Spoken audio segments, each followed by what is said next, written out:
translating electronic music into a live performance context often presents some unique challenges compared to other forms of live music, because often just one or two people have to manage dozens of elements per track, which of course would be impossible to perform live in a traditional way. But luckily there are a bunch of different approaches to solving this issue without just hitting play on a pre-recorded set, so let's have a look at some of them.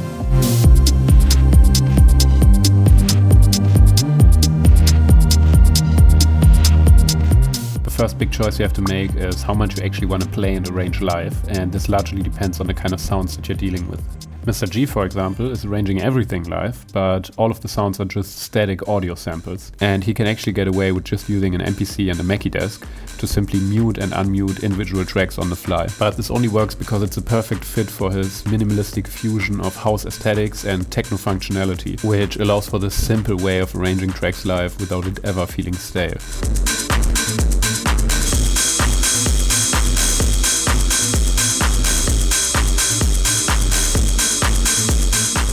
On the other hand, someone like Legowelt requires a lot more gear, since his sound depends on the unique aesthetic of various different vintage synths and also relies on the flexibility to adjust filters and envelopes on the fly.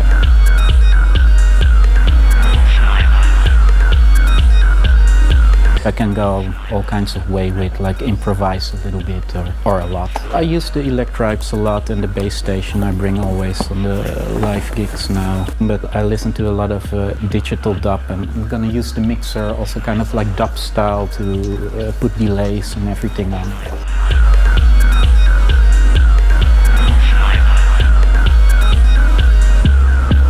An even more extreme approach would be someone like Kink, who pretty much sequences everything live in a very performative way that is very engaging and very visible to the audience. Here the priority is not necessarily the perfect control of the timbre and every little detail, but rather to interact with the sound in a maximally engaging and fun way.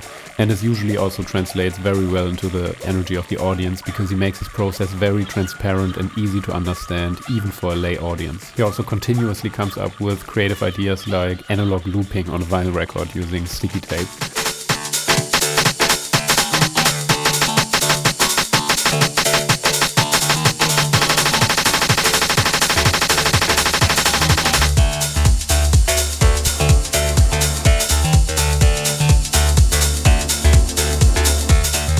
If you're playing a very loopy house or techno sound, you might very well get away with doing everything live and on the fly. So if you know your gear very well, with the help of a versatile drum machine like the TR-8S or a powerful sampler and sequencer like the Octatrack, in principle you can improvise for an entire show without ever relying on pre-sequenced audio or MIDI.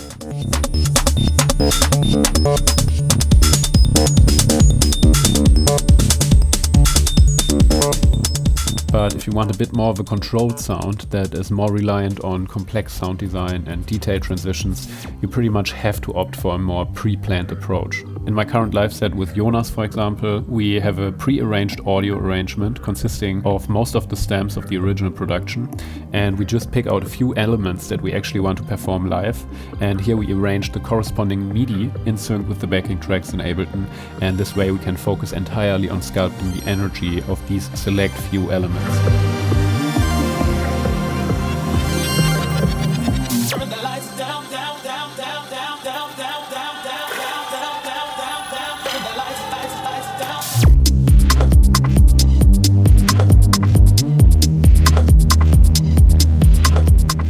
Here another great example by Nouveau Monica. In this moment, everything except the Udo Super 6 is a backing track, including the MIDI for the Udo, allowing him to focus entirely on controlling the timbre of this beautiful arpeggio.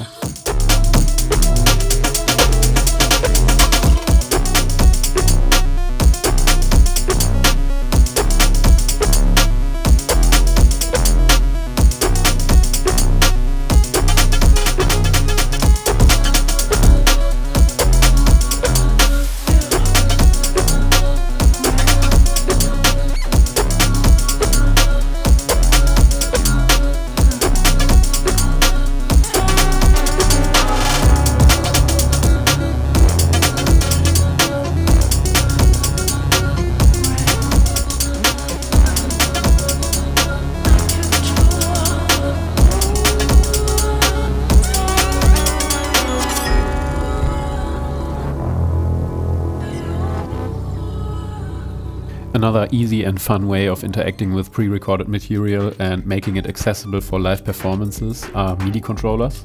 And recently I've been having a lot of fun with the Korg Nano Control, which I'm using to control custom beat repeats and other effects like flangers, phasers and delay on the fly in a very spontaneous and performative way.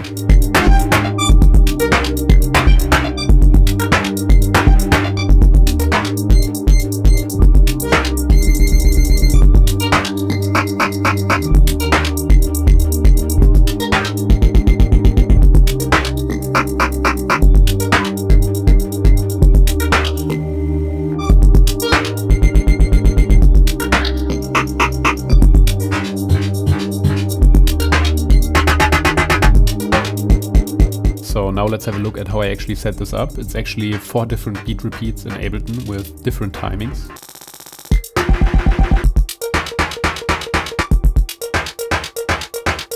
And they get progressively longer from left to right so that it's easier to memorize.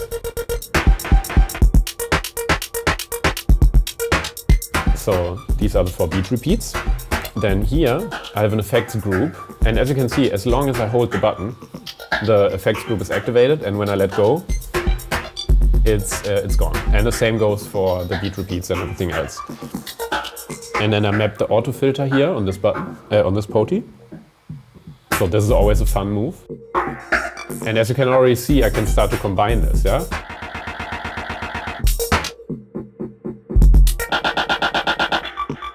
In interesting ways.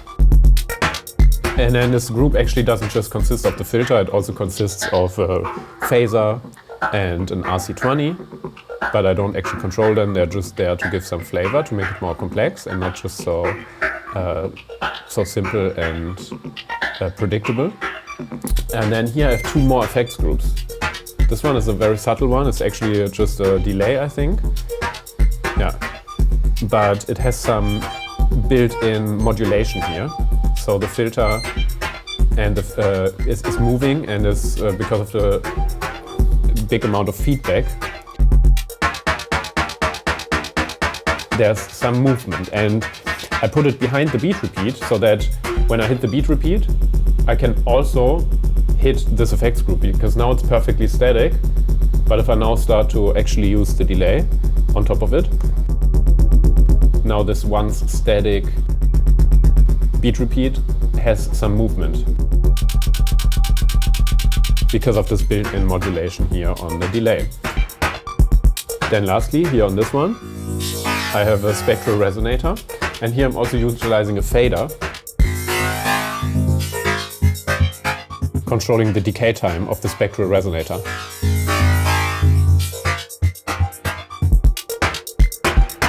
And this is now more than enough to perform live with it in a very intuitive, fun way.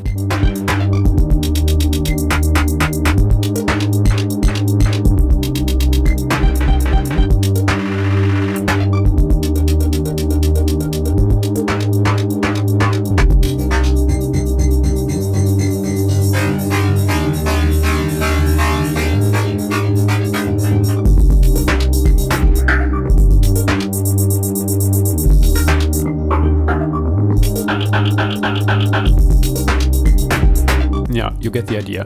And of course, controllers like this in a live context can also be very helpful in controlling VSTs, like I'm doing here with the Arturia CS80 plugin.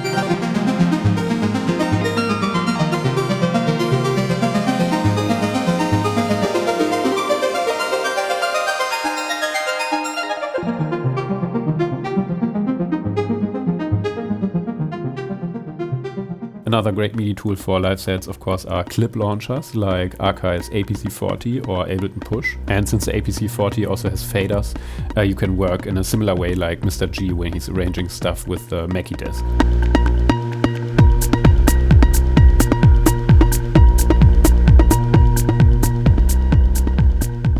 With electronic music, you often run the risk of being tied to the grid of your sequencer or DAW, so introducing some elements that are detached from the grid can lead to much more organic results.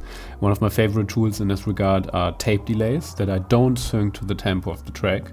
So controlling parameters like feedback and delay time live in an intuitive way is a great way of sculpting expressive and unpredictable sounds. Here, for example, I'm sequencing the Buchla via Midi, which is programmed in sync with an audio backing track in Ableton.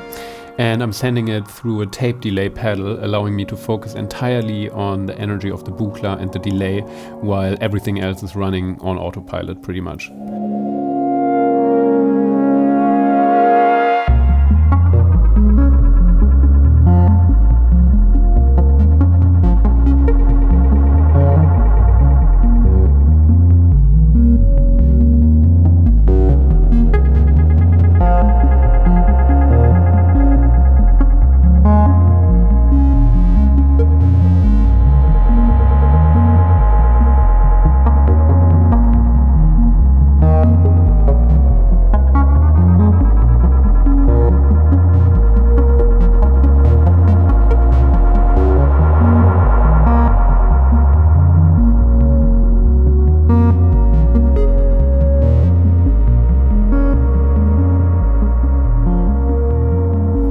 Another great way of making pre-recorded stems come alive in a live set are multi-effects.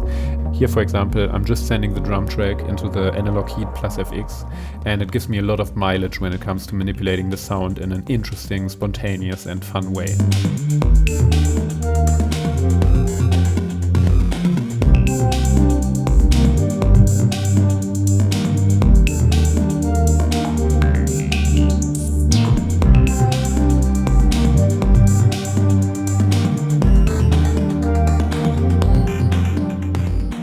And of course, if your music allows for it, you can also perform elements live in the traditional way. For me personally, this will mostly be the Rhodes piano for some chords, or lead synths like the Moog Grandmother, which is always a lot of fun, performing them with one hand and then sculpting the filter with the other hand.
Or here another example of me just playing the Deckard's Dream with an MPE keyboard with nothing else but an effect chain playing in the background. And if it makes sense in the context of your live set, you can of course include a moment like this where you pretty much just do a solo on an instrument without any sequencer or samples running in the background.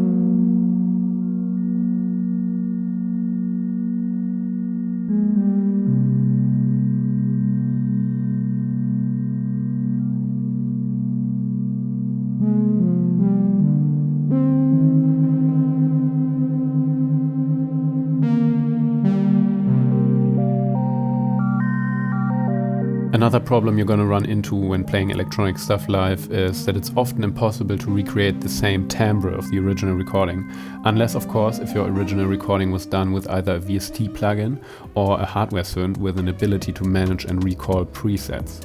On my track Rush, for example, I recorded the pads using the Deckard's Dream and had enough foresight to save the patch, so that now when I'm performing it live I can mold the exact sound from the original recording just by sending in the right MIDI notes.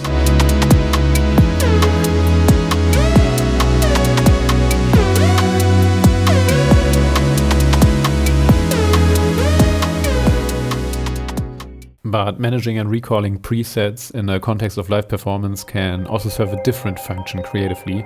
Like, for example, here is Suzanne Ciani speaking about the way she uses the Buchla 200E and its abilities to record presets. Does have a memory, the 200E, which is good news and bad news because it changes the way you perform. I think of a memory as a starting point, and from there you get to improvise. It's a little like jazz.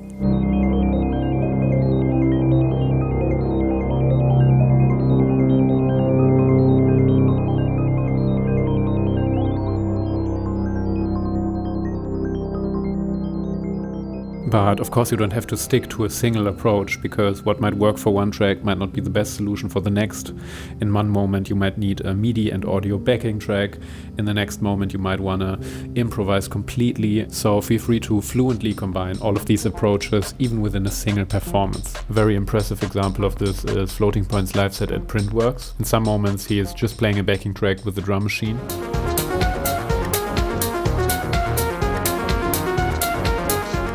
The next moment he's just playing the keyboard without any sort of clock.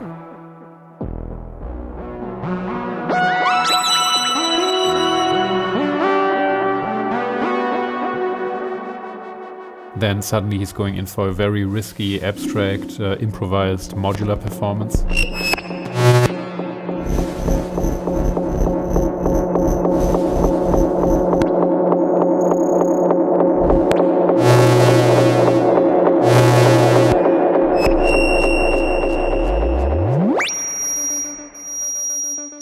And in some moments he combines all of these approaches to great effect.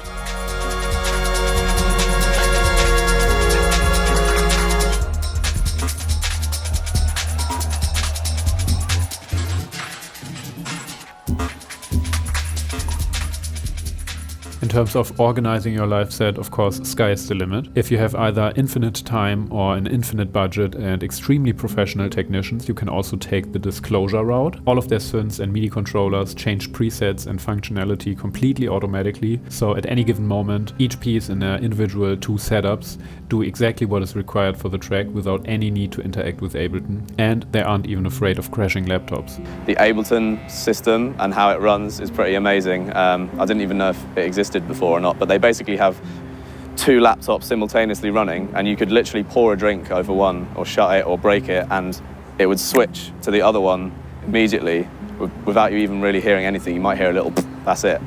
So it's really great for us because we can just concentrate on playing live and we don't have to worry about computers crashing or whatever, because we know that even if one goes down, we've got another one playing the exact same backing track like simultaneously. So there's none of that crap of just, you know, laptops failing, because that's the last thing you want when you're just in the middle of playing something really difficult. So to conclude, as you can see, there are no right or wrong answers here, and it's best to experiment with different approaches to find the perfect combination that serves the music that you want to perform live.